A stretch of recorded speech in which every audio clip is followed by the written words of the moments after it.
Olá, pessoal! Sejam bem-vindos ao canal Desvendando Ideias com a professora Ana Paula.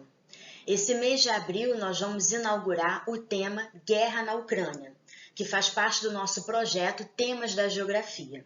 Se você vai tentar a prova do INSEJA, o vestibular do CEDERJ, Enem e da UERJ e demais vestibulares e ainda está sem tempo para entender o contexto da guerra da Ucrânia e as suas implicações, fica comigo até o final, acompanhe essa aula e se você ainda não é inscrito, se inscreva e ative o sininho das notificações. Então, vamos nessa!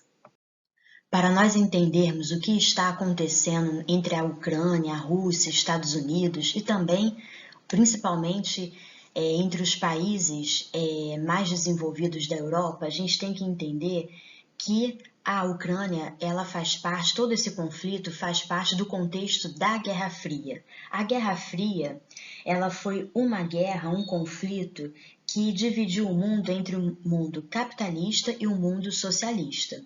Nós tivemos o mundo polarizado entre duas potências, a antiga União Soviética, que era a Rússia e mais outros países, que nós vamos falar mais à frente, mas vocês também podem ver no mapa, e os Estados Unidos e seus aliados.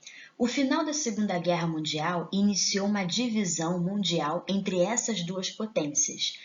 E como a gente teve uma guerra mundial, muitos países estavam destroçados politicamente e também economicamente, a gente vai ter duas conferências, a Conferência de Yalta e a Conferência de Potsdam.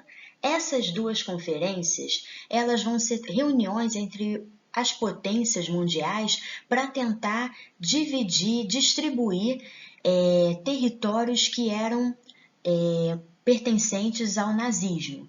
Então, na Conferência de Yalta, os Estados Unidos e a União Soviética vão estabelecer uma nova ordem mundial, que é exatamente essa divisão do mundo em dois polos. E na Conferência de Potsdam, nós vamos ter exatamente a divisão da Alemanha nas zonas de influência britânica, francesa, norte-americana e soviética. Como a Alemanha, como Hitler foi derrotado pela União Soviética, a gente vai ter uma disputa pelo território da Alemanha, né, do país onde o nazismo imperava. Então, a gente vai ter essas principais potências, influência britânica, francesa, norte-americana e soviética, que vão dividir exatamente esse país. Cada uma vai ficar com uma parte. E nesse mesmo contexto, a gente vai ter a criação da ONU, a Organização Nacional das Nações Unidas, em 1945, como uma forma de tentar acabar com qualquer iminência, com qualquer perigo de algum conflito mundial. Mas, depois da Segunda Guerra Mundial, a gente vai ter, como eu falei, esse mundo dividido em dois polos. A Guerra Fria, ela não foi exatamente uma guerra mundial, ela foi exatamente essa tensão em que cada lado, né, o do mundo socialista e do mundo capitalista, tentou se armar e financiou, promoveu conflitos isolados, mas que dividiu o mundo entre essas duas potências. Bom, aqui vocês podem ver exatamente, tirado de um livro didático, o mapa da Guerra Fria. A Europa da Guerra Fria, anos 1950.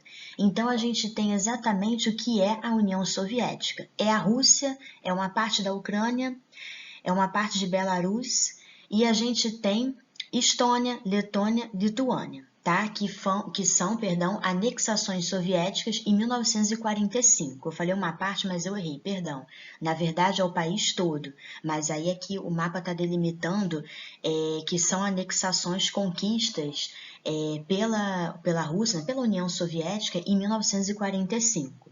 Aqui a gente tem estados neutros, Suécia, Áustria e Suíça, e os laranjas são estados pró-ocidente, que são estados, por exemplo, Irlanda e Espanha, que eles são aliados dos Estados Unidos, da parte ocidental, da parte capitalista.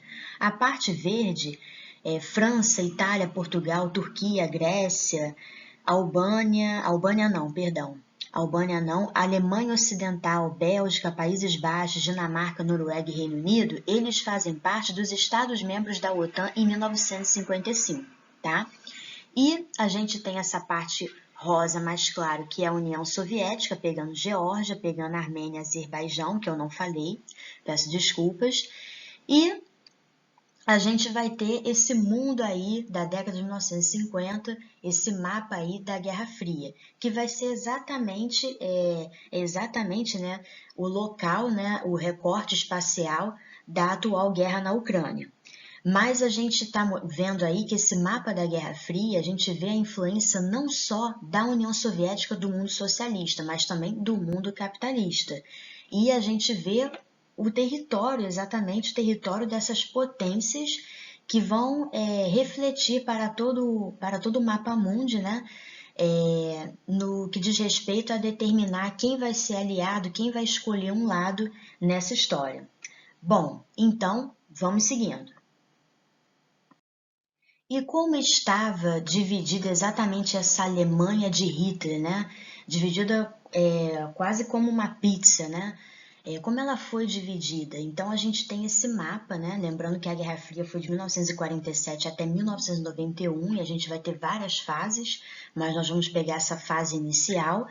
E esse mapa aqui que a gente pegou de um livro didático muito interessante, ele mostra que o país foi dividido ao meio, tá?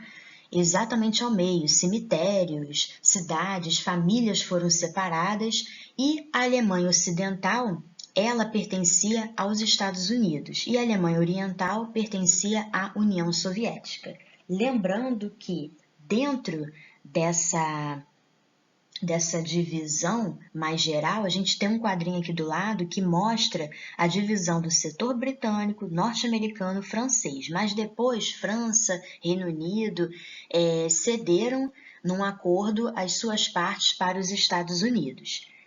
Nunca se esqueçam de um grande detalhe, que a Alemanha estava arrasada e havia perdido quase 8% da sua população. E a parte dos Estados Unidos é chamada de República Federal da Alemanha, tá? Que foi fundada em 1949.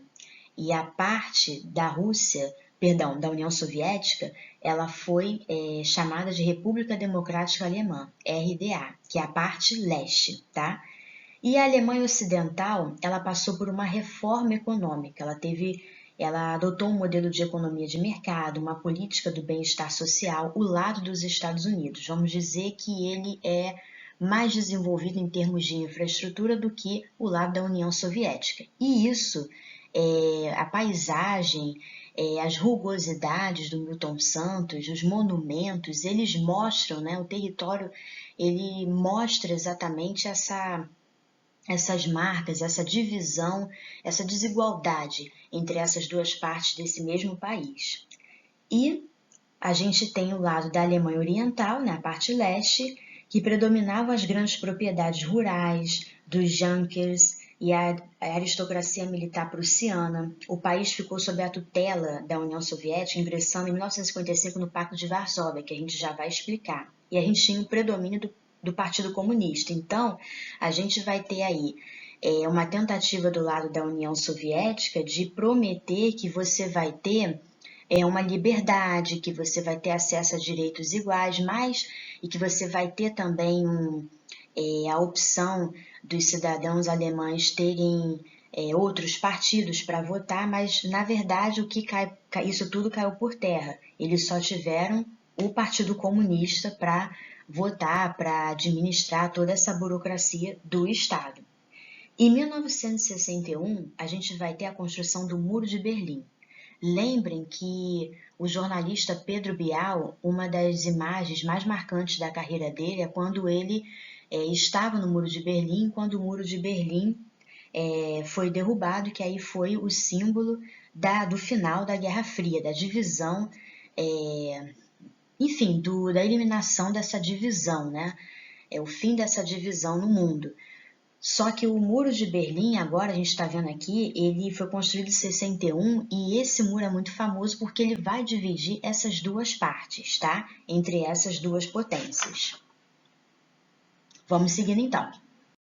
A Guerra Fria, ela lembra muito um filme, Um Dia a Casa Cai. É um filme onde tem o Tom Hanks e ele e a namorada, eles compram uma casa e a casa é toda acabada. E aí no final eles brigam, até eles se reconciliarem, eles brigam e quando eles brigam, cada um divide a casa ao meio. Uma parte é minha, outra parte é sua, eu faço isso, você faz aquilo, eu faço isso para melhorar, você faz isso, se você melhora um banheiro, eu vou melhorar o outro. Parece uma briga de casal. O casal que está se separando e cada lado está querendo fazer melhor, impor alguma sanção, alguma coisa. Só que nessa briga de casal muita gente morreu e o mundo estava dividido e cada um procurou se resguardar da seguinte forma, através de planos econômicos, através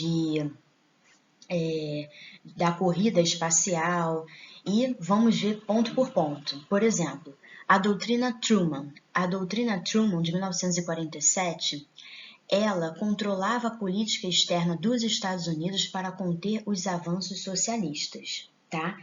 Ela tentava proteger, foi criada por Harry Truman, e ela tentava proteger o mundo, colocar o leste europeu, colocar o comunismo como um grande perigo, e isso deveria ser combatido.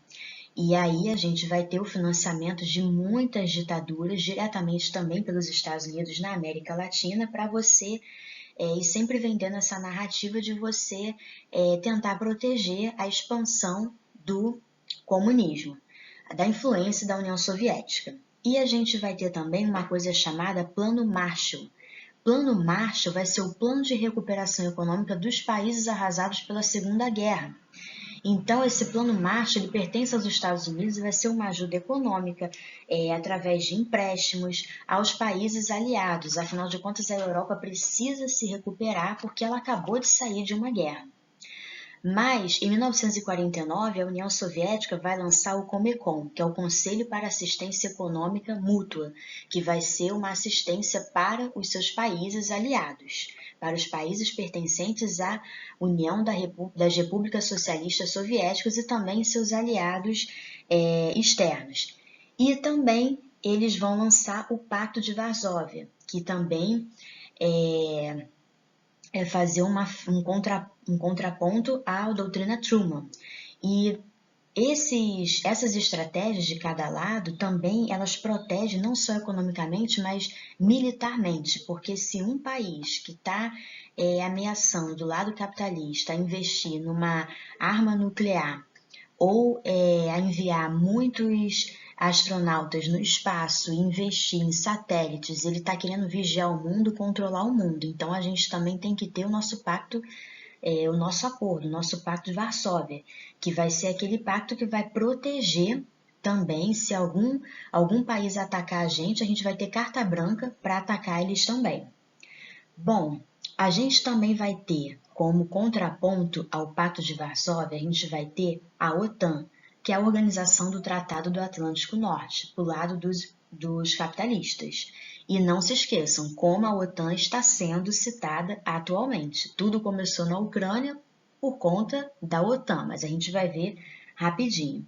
E a OTAN, ela é exatamente essa aliança político-militar formada pelos Estados Unidos, França, Bélgica, Canadá, Países Baixos, Dinamarca, Reino Unido, Luxemburgo, Noruega, Finlândia, Itália e Portugal. Depois vai entrar a Alemanha Ocidental, a parte dos Estados Unidos, Grécia e Turquia.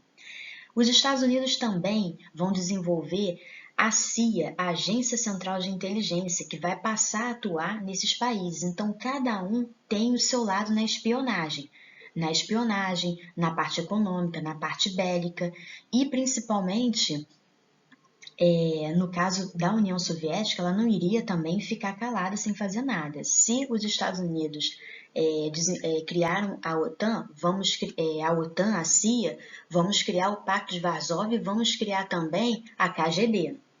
Bom, esse é o mundo encantado da Guerra Fria. A gente, no Pacto de Varsóvia, os países do leste europeu Polônia, Tchecoslováquia, Hungria, Albânia, Bulgária, Romênia e depois a parte também da Alemanha Oriental vão fazer parte desse pacto. E a gente vai ter várias tensões. Testes com armas nucleares no deserto do Cazaquistão em 1949. E aí já armou um grande conflito entre as potências.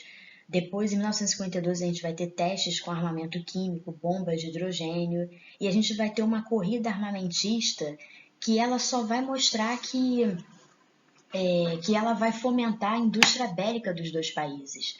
Porque a gente vai ter a indústria da guerra aí que vai estar lucrando muito com todos esses conflitos. Então, a gente vai ter, essas são as estratégias principais da Guerra Fria, desse mundo polarizado entre capitalistas e soviéticos. Então, vamos nessa, vamos seguindo. Só para constar, esse foi o filme que eu citei para vocês. Não deixem de ver porque é um filme muito engraçado. Vamos seguindo. Esse mapa, pessoal, ele mostra as alianças militares da Guerra Fria. É um mapa que vai mostrar exatamente o domínio dessas duas grandes potências, União Soviética e Estados Unidos, no mundo. Nós mostramos nos outros mapas o domínio na Europa e o que era exatamente a União Soviética, quais os países faziam parte, quais eram ainda as influências no mundo europeu dos Estados Unidos. Mostramos o mapa da Alemanha e os setores britânico, francês, norte-americano na parte inicial, que é a parte capitalista, e agora a gente está mostrando aqui o mapa mundi e vamos ver algumas informações, não todas. Por exemplo, bloco dos países socialistas, membros do Comecon e Pacto de Varsóvia, que estão na cor rosa. Então a gente vai ver a União Soviética, a Mongólia e ponto final, Hungria, a parte oriental da Alemanha e todos esses países, né, que compõem a União Soviética de uma forma geral, tá? E outros países socialistas, verde, só China, tá bom? Só China.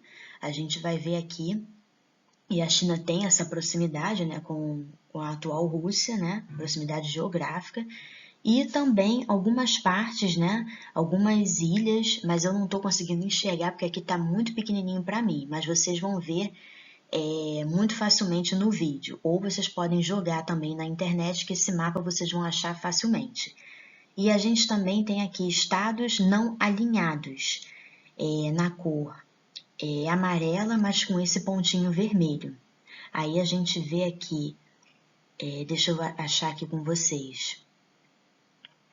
A gente vê aqui algumas, por exemplo, Cuba, a gente pode colocar como esse estado não alinhado, que é o estado que não pertence à União Soviética, mas ele tem essa influência, né, socialista, é aliado. E na parte dos blocos dos países ocidentais, eu só não vou ler todas as outras informações porque realmente está muito pequeno para mim. Mas na parte do mundo capitalista, a gente tem os membros da OTAN, que é esse lilás, Canadá, Estados Unidos, Austrália, aí a gente vai ter também o Reino Unido e etc., e França, e membros do Tratado de Assistência Interamericana do Rio de Janeiro, 1947. Então a gente já vê que existe uma brecha aí para países da América do Sul pertencerem ao lado capitalista. Aí Brasil, Paraguai, Chile, Argentina, México, Bolívia, Peru, Equador, Venezuela, Uruguai, etc. Bom, aqui a gente tem ainda nesse bloco dos países ocidentais, países ligados aos Estados Unidos por acordo bilateral, que são essas estrelinhas azuis.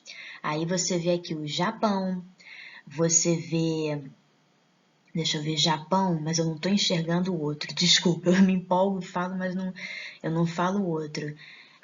O Japão, vamos considerar o Japão, que é pelo que eu estou enxergando aqui, que eu estou identificando aqui com vocês. E essa expressão cortina de ferro, que é representada por essa linha vermelha, é uma expressão do primeiro-ministro na época do Reino Unido, Winston Churchill, que ele falou que o mundo capitalista e o mundo socialista eles são divididos por essa cortina de ferro. que representa exatamente esse recorte espacial da influência dessas duas grandes potências, onde está localizado a atual Rússia e a antiga União Soviética, que é exatamente a divisão do mundo em dois blocos. Bom, temos a cortina de ferro, que consolida e interpreta aí o mundo dividido nessas duas potências, e aqui esse mapa ele localiza os principais conflitos internacionais ligados à Guerra Fria, tá? Angola, Moçambique, Líbia, Etiópia e etc. Aí nas outras setas, a seta azul, intervenção direta ou com apoio dos Estados Unidos a movimentos anticomunistas, aí a gente vai ver muito na parte da América Central e também Paquistão e na África também, onde tem exatamente os principais conflitos ligados à Guerra Fria, nessas estrelinhas. E a gente vai ter a intervenção direta soviética ou por meio de seus aliados, que são as setas vermelhas, que é bem na área de influência do leste europeu, né? Estônia, Lituânia, bem próximo à Ucrânia. E a gente vai ter nessa estrelinha, é porque é muita informação mapa, essa estrelinha com um círculo, né, envolvendo ela, a gente vai ter o regime, um movimento apoiado pelos soviéticos ou por seus aliados. Aí a gente vai ter bem na Etiópia, bem na Líbia, a gente vai ter bem na Guiné e etc. O que eu quero dizer a vocês é o seguinte, geralmente Hollywood produz muitos filmes sobre guerras, Segunda Guerra Mundial, Guerra Fria, as pessoas que são da Rússia, elas são muito... Existem estereótipos de que todas elas são espiãs e etc. Os chineses, os imigrantes, contrabandistas, sempre tem essa imagem, né? Mas nunca se esqueçam que o cinema, né? Hollywood sempre retrata, vocês têm muitos filmes para vocês acompanharem e ficarem por dentro de cada conflito, o contexto de cada conflito. Vocês vão reparar que tem muitos filmes ligados à Revolução de 1949 na China, promovida por Mao Tse-tung, que aí essa revolução vai transformar a China num país comunista. E a gente vai ter também o domínio de Taiwan, que era a ilha de Formosa, apoiada pelos Estados Unidos, que vai ser um contraponto a essa revolução na China. E a clássica divisão, né, o conflito entre a Coreia do Norte e a Coreia do Sul. A Coreia do Norte, ocupada por tropas soviéticas, e a do Sul, pelos Estados Unidos. Quem puder ver o filme Pousando no Amor, a série no Netflix, aquele outro filme que eu indiquei é mais antigo, mas esse filme mostra exatamente um país dividido em dois e em duas realidades muito diferentes, né? Falo de um romance entre pessoas de cada lado, né, do mundo comunista e do mundo capitalista, e mostra o que é viver nesse regime comunista, como as coisas funcionam, o que é essa burocracia do Estado, do aparelho de Estado. Se você tem um cargo político dentro do Estado, você, dependendo da patente, da hierarquia, você tem um domínio maior. E no caso da parte capitalista, se você tiver dinheiro, for um empresário, bem-sucedido, você vai, não necessariamente você precisa trabalhar no governo para você ter as suas redes, para você ter todo o seu domínio, seu poder, né, seu domínio político e econômico. Então é muito interessante, eu vou indicar para vocês, não deixem de ver. Mas o que eu quero dizer desse mapa é o seguinte, essa cortina de ferro, ela mostra que na parte dos países desenvolvidos, onde a gente teve... onde exatamente a gente tem a União Soviética, onde esteve a União Soviética, esse mundo ele se divide em dois. E as influências para o restante do mundo, elas vão se dar de formas diferentes, tá? Como a gente pode ver, por isso que a gente tem essa diversidade de símbolos para representar nesse mapa aí, nessa legenda, tá bom? Então, vamos seguindo. A Guerra Fria, ela vai ter várias fases, que vão se desdobrar na descolonização da África, na perda das antigas colônias de países como o Reino Unido, por exemplo, que que tinha muitas colônias na África, França também, e a gente vai ter a Guerra da Argélia, a gente vai ter muitos outros conflitos, como também a Revolução Cubana, que vai ser a derrota de Fulgêncio Batista. A gente vai ter uma série de conflitos que vão fazer parte desse contexto, desse mundo polarizado entre o comunismo e o capitalismo. Mas o que é a guerra na Ucrânia? A gente já está há 49 dias, né, praticamente 50 dias de guerra. A gente tem ouvido notícias muito tristes, e isso causou um impacto muito grande na economia. E como a gente pode entender, né, como de fato aconteceu, quais são as implicações, por que o Macron ele senta de forma numa mesa assim tão distante, né? Porque a Rússia ela tem, a atual Rússia, né? Ela tem essa necessidade de se mostrar soberana, né, de manter esse distanciamento, porque o Macron ele nem quis deixar o DNA dele, né, com medo, né, no teste da Covid, né, essa questão da espionagem, de você dar acesso aos seus dados, e porque você vai ter uma relação um pouco mais tranquila, um pouco mais próxima também com Zelensky, também presidente da Ucrânia. Como de fato a Guerra Fria acabou, né? A gente também está falando de Ucrânia aqui, no nosso contexto atual, mas como de fato a Guerra Fria acabou? A Guerra Fria acabou a partir do momento que a União Soviética ela não conseguiu, dentro do seu modelo de produção, resumindo para vocês, né, de planejamento, ela não conseguiu se adequar às pressões do mundo capitalista. Então a gente vai ter a tentativa, nossa, tem vários cachorros aí na rua, peço desculpas. Então, a gente vai ter as várias tentativas de planos, de recuperar a economia, de fazer com que essa economia consiga se projetar, uma economia muito fechada, e a gente não vai ter, nós vamos ter essa crise econômica na Rússia, que ela vai, na antiga União Soviética, ela vai ser obrigada a se abrir.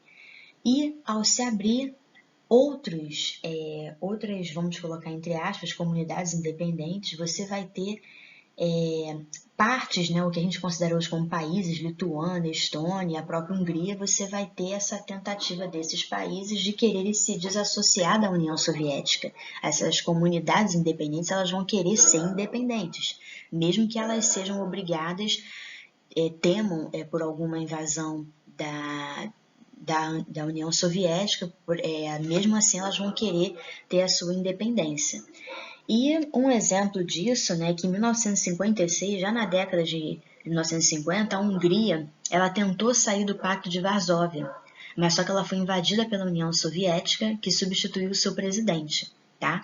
Então você tem esse medo, né, desses países, já que eles estão muito próximos geograficamente e também em termos de relações internacionais, já que eles têm essa dependência desse mundo soviético também. Então você vai ter esse medo de você se desvencilhar, mas não vai deixar de ter a sua luta, não vai deixar de ter os seus grupos separatistas que ainda vão lutar pela sua autonomia, tá bom? Então, vamos seguindo. E como tudo aconteceu? Como começou essa guerra na Ucrânia? A guerra na Ucrânia ela tem que ser entendida dentro do contexto de guerra híbrida, da ideia de guerra híbrida. É quando a gente tem uma guerra entre países, mas que não é aquela invasão clássica, mas é um ataque aos dados, às informações sigilosas de um país. Porque o país que está querendo desestabilizar o outro, ele está querendo tornar a opinião pública, tornar todas as informações sigilosas, as estratégias de governo, de comércio, perante o mercado mundial, perante o mercado financeiro, desprotegidas. Então, ele vai atacar as informações, o banco de dados desse país, principalmente suas empresas públicas e etc, etc, porque isso é uma forma de tornar esse país vulnerável para investimentos, completamente desprotegido. E não muito interessante, um país que não tem uma proteção dos seus dados, não tem uma lei de proteção dos seus dados, né, ele acaba perdendo a credibilidade na opinião pública e também entre os investidores. E O que aconteceu na Ucrânia? Foi exatamente o convite dos Estados Unidos para que a Ucrânia participasse da OTAN, da Organização do Tratado Atlântico Norte. Ah, Ucrânia, você tem uma economia importante, você não gostaria de fazer parte da OTAN? Vamos tentar, vamos dar uma entrada no seu processo de ocidentalização, se desprenda da Rússia e venha para o nosso lado, para que você tenha empréstimos, para que você tenha auxílios, para que você tenha proteção, já que os países do leste europeu já fazem parte da OTAN. Isso é uma estratégia do Joe Biden, atual presidente dos Estados Unidos, de querer expandir a sua influência econômica, encostando, bem próximo à atual Rússia. Só que a Rússia ela enxergou isso como uma afronta. Afinal de contas, a Ucrânia ela faz fronteira com a Rússia, como você já deve estar acompanhando nos noticiários. E a posição de ameaça da Rússia foi o corte do abastecimento de gás natural, não somente na Ucrânia, mas nos países da Europa, como a Alemanha. Por que essa ameaça? Porque a Alemanha, assim como uma boa parte da Europa, depende muito do abastecimento de gás natural da Rússia. E a Rússia abastece gás natural, fornece gás natural muito mais em conta. Caso os Estados Unidos, que também tem interesse, se eles quisessem vender gás natural para a Europa. Então, Macron e demais presidentes ficam ressabiados quando você tem um ataque, uma ameaça à Rússia, que é o principal país que mantém essa dependência, que fornece esse gás natural, que mostra essa dependência desses países, mesmo desenvolvidos, essa dependência da Rússia, dessa matriz energética viciada, que infelizmente não se investe em energias renováveis, mas a maior parte da economia desses países está alicerçada nesse gás natural.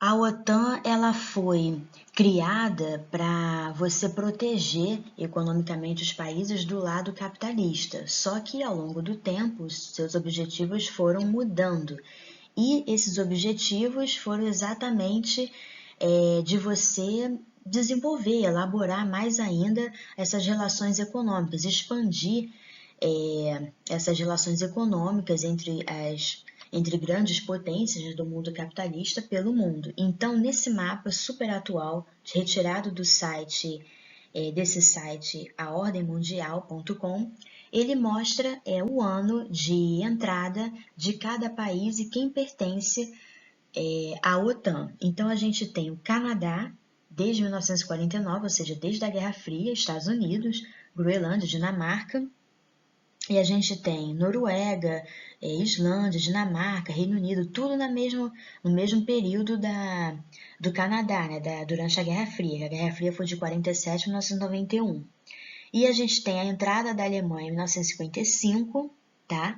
E a gente tem a Turquia em 52, Polônia já na década de 90, 1999, já bem depois do final da Guerra Fria, a Espanha em 1982, Portugal entrou no início da Guerra Fria, e a gente tem Estônia, Letônia e Lituânia, que são exatamente esses países que faziam parte da antiga União Soviética. Agora, vamos seguindo. Olha como é que a OTAN se expandiu no mundo, no mundo dos países desenvolvidos, mais desenvolvidos. Agora vamos partir para as exigências, as consequências, as implicações de todo esse conflito. Outra dica de série muito valiosa, Pousando no Amor, e está disponível no Netflix. É muito interessante a gente ver o romance entre dois mundos, o romance entre a Coreia do Norte e do Sul, esse mundo polarizado que a gente viu na Guerra Fria. A guerra na Ucrânia ela teve desdobramentos dos mais diversos. Nós tivemos uma série de bombardeios, cidades como Mariupol, Bucha, com casos, histórias desastrosas, crianças violentadas, ataques aos civis, mas também toda uma corrente de solidariedade de brasileiros que ficaram nas fronteiras dos países vizinhos, na Polônia, por exemplo, ou pessoas das mais diversas nacionalidades que acolheram essa fileira de refugiados que só tende a crescer e que cresceu numa velocidade muito grande, muito recorde em comparação aos refugiados, à crise humanitária da Segunda Guerra Mundial. E a gente também passou por uma crise humanitária vinda da guerra na Síria, mas essa da guerra da Ucrânia, com certeza, ela sem dúvida ultrapassou. E eu não vou aqui atualizar vocês, quais foram as sanções, o que de fato aconteceu, o que mais está acontecendo, qual o país que se posicionou. Isso são várias tentativas, né, de você tentar barrar esse conflito, barrar o Putin, barrar a Rússia, e todas as pessoas que estão por trás também ajudando a financiar o avançar desses soldados russos no território ucraniano. E fora também outras polêmicas, como um político aqui brasileiro que manchou a imagem, que violou a imagem da mulher russa, né, com falas muito machistas. A gente não vai tratar, a gente está dando só uma pincelada, né, nessa conjuntura assim, nessa repercussão muito drástica, né, que infelizmente é característica de qualquer guerra. Mas qual foi o ponto principal dessas exigências e quem exigiu o quê para que antecederam, né, exatamente essa guerra?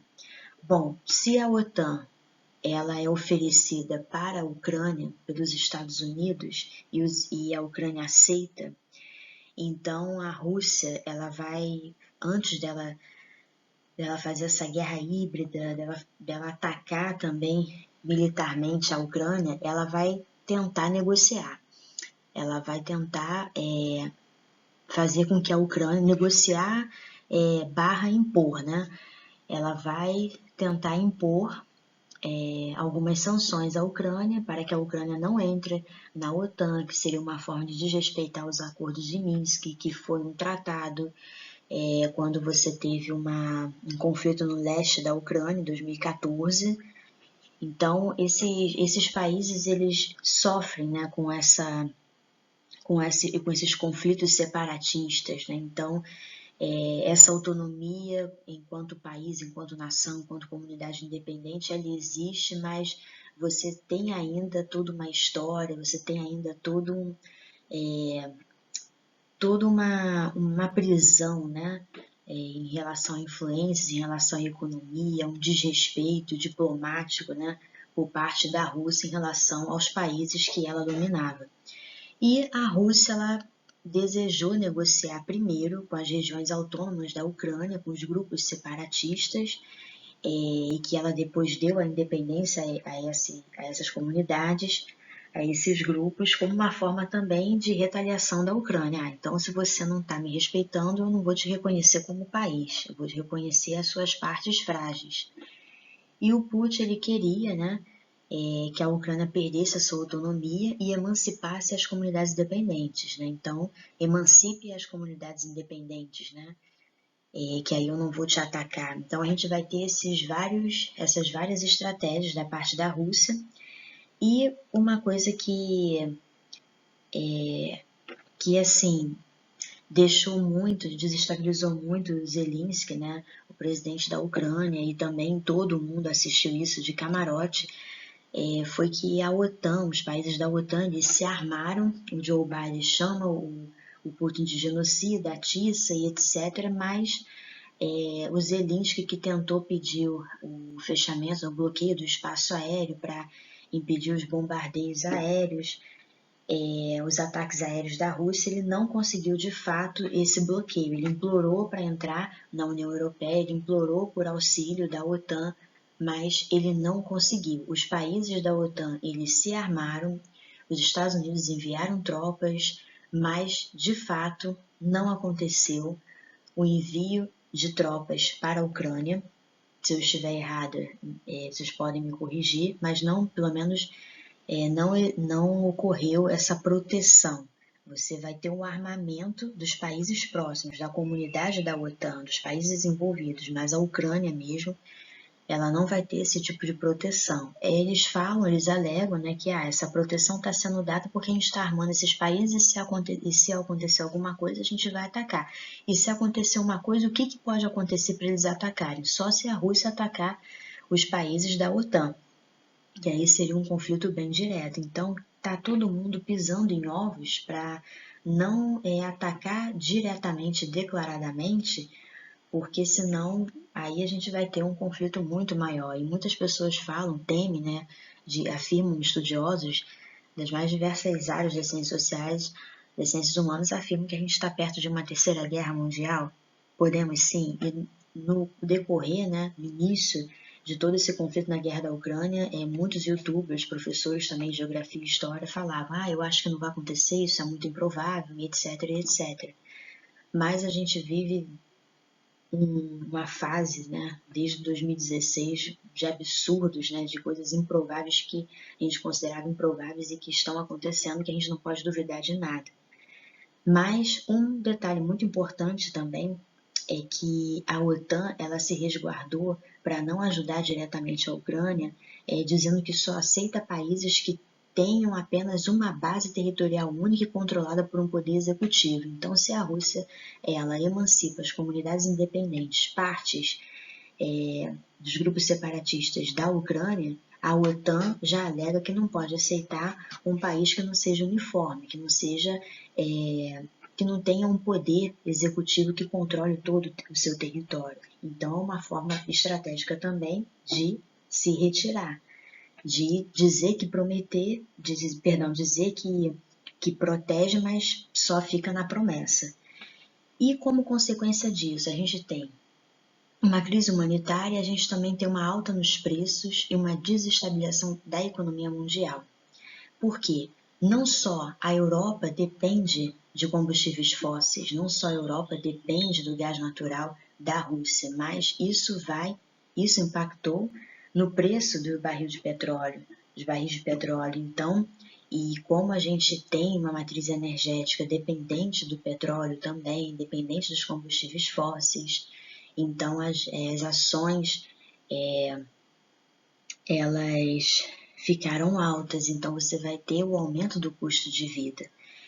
Então isso causou um impacto muito grande. Então a gente sai de uma pandemia, uma situação completamente atípica de pandemia, que encarece, que muda as relações de trabalho, que tornam essas relações mais flexíveis, que torna tudo no virtual, tudo sendo tratado no cyberespaço, e enquanto que logo em seguida a gente tem uma guerra que desestabiliza todo o nosso custo de vida, isso só precariza ainda mais a nossa qualidade de vida, só aumenta ainda mais o abismo entre as classes sociais, e infelizmente, consequentemente, aumento do desemprego e etc, e etc. Como medida para você tentar frear o Putin e acabar com a guerra na Ucrânia, acabar com esses ataques, a comunidade internacional, os Estados Unidos vem aplicando ao longo desse tempo sanções, principalmente para barrar os bens dos oligarcas russos, que acreditava-se que se a gente atacasse os bens, bloqueasse o dinheiro, né, o acesso às propriedades desses oligarcas, que tem investimentos em outros países, seria uma forma de fazer com que a elite da Rússia pressionasse o Putin a acabar com essa guerra. E vejam que interessante, né? A gente tem no filósofo grego Nikos Poulantzas uma expressão assim, blocos de poder. O Estado é formado por blocos de poder, que são os grupos de interesse econômicos, empresários, milionários que governam os países, que governam o Estado, que mandam no Estado. Mas, infelizmente, isso não foi suficiente. Então, essas sanções elas foram transferidas para o âmbito da diplomacia. Vamos, então, tentar impor sanções à China. e outros países também, como o Japão recentemente, se posicionaram em relação a isso. Vamos aplicar sanções, vamos tentar isolar a Rússia. Então, a Rússia, como ela está atacando a Ucrânia e como ela está perdendo, né, enfrentando essas sanções, perdendo capital, o que acontece é que a Rússia, muitos investidores acabam migrando, acabam saindo, ela perde investimentos, e a Rússia ela foi um país que na Guerra Fria, fazendo um link no início que a gente trabalhou na sala de aula, né? Nessa aula, a gente viu que ela tinha uma economia, de forma bem rápida, ela tinha uma economia fechada, né? A União das Repúblicas Socialistas Soviéticas, só que com a sua falência, vamos colocar assim, ela foi, através do Gorbachev também, ela foi se abrindo para o mundo e entrando também nesse mundo capitalista e conquistando também o seu espaço. O Brasil, por exemplo, compra muitos fertilizantes da Rússia. Então, o que acontece? Muitas empresas estão saindo desse país e a Rússia está isolada. Ela é muito próxima à China. A China é um país comunista e um país que ele tem as suas relações comerciais, principalmente no período do governo Lula. É um mercado mais populoso do mundo, é muito atraente, com investimentos e etc., mercado consumidor também. Mas o que acontece? A China ela tem interesse em retomar Taiwan e também ela tem fortes relações, ela também está ganhando, financiando, ajudando a financiar também essa guerra. Por quê? Porque ela está de olho também na Rota da Seda. E a Rota da Seda, a Ucrânia é um país muito estratégico para as relações comerciais, dentro desse contexto da Rota da Seda, para a China. Então, nisso a gente assiste a uma série de mortes, de violências, uma crise de refugiados muito grande, e o que nos resta é nós acompanharmos todo esse conflito e termos a empatia e entender que a chegada de imigrantes ucranianos, de refugiados ucranianos em várias partes do mundo, principalmente no nosso país, no Brasil, é um ganho, é uma riqueza. E quem puder ajudar, é claro, de alguma forma, né, as pessoas que estão passando por essa situação, com certeza toda ajuda é muito bem-vinda. E é isso, pessoal. A gente encerra nossa aula aqui, a gente pegou o contexto da Guerra Fria e essa parte bem inicial da Guerra da Ucrânia, e a gente tentou fazer aqui um link, e muitos estudiosos também dizem que a Guerra Fria, né, fazem uma pergunta, né, será que essa Guerra Fria, ela de fato acabou? Será que esse mundo polarizado, ele estava só adormecido? Para pensar. E a gente fica por aqui.